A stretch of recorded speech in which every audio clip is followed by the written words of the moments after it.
আদালতে দাঁড়িয়ে হুমকি থামকি দেওয়া দেশের জন্য অশনি সংকেত বলে মন্তব্য করেন বিএনপির সিনিয়র যুগ্ম মহাসচিব রুহুল কবির রিজভী। সকালে বিএনপির কেন্দ্রীয় কার্যালয়ে এক সংবাদ সম্মেলনে এমন মন্তব্য করেন তিনি।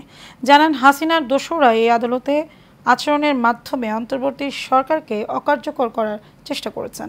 মোশাররফ তালুকদারের ক্যামেরায় কাউসার আহমেদের রিপোর্ট। ডক্টর মোহাম্মদ ইউনূসের নেতৃত্বে যখন কিছুটা স্বস্তির দিকে হাঁটছে দেশ, তখন একটি মহল দেশকে অস্থিতিশীল করতে এবং ব্যর্থ রাষ্ট্রে পরিণত করতে চক্রান্ত করে যাচ্ছে, এমন মন্তব্য করেছেন বিএনপির সিনিয়র যুগ্ম মহাসচিব রুহুল কবির রিজভী। ওই যে পলক হাসিনার মন্ত্রী ছিল, সেই তো আদালতে বলেছে সে সহ অনেকেই একটি জায়গায় ছিলেন, মানে প্রশাসনের ছত্রছায়ায় ছিলেন। তাকে গ্রেপ্তার করে নিয়ে এসছে এবং আরগুলার খবর নাই, পরে জানা গেছে তারা দেশের বাইরে। দুপুরে এক সংবাদ সম্মেলনে এসব কথা বলেন তিনি। জানান, স্বরাষ্ট্র মন্ত্রণালয় এবং আইন শৃঙ্খলা বাহিনীর নীরবতায় তারা এই সুযোগ পেয়েছে।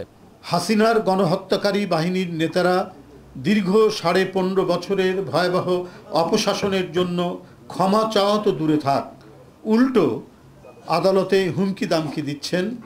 হাজারো শহীদের রক্তের উপর দাঁড়িয়ে আরও বড় ফ্যাসিস্ট হয়ে ফিরে আসার হুমকি দিচ্ছে। দল হিসেবে ফ্যাসিবাদের দোসরদের বিরুদ্ধে বিএনপির অবস্থানের বিষয়ে জানতে চাইলে রিজভী বলেন, বিএনপি নৈরাজ্যে বিশ্বাস করে না।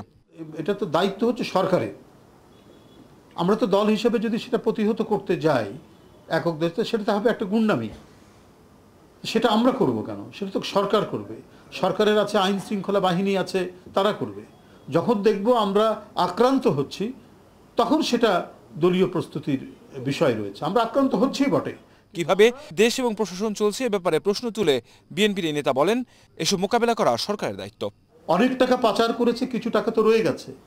এগুলো দিয়েই তারা বিভিন্ন ধরনের খুনে বাহিনী, ভাড়াটিয়া বাহিনী তারা তৈরি করে বিভিন্ন জায়গায় আক্রমণ করছে। কাউসার আহমেদ, এশিয়ান টেলিভিশন, ঢাকা।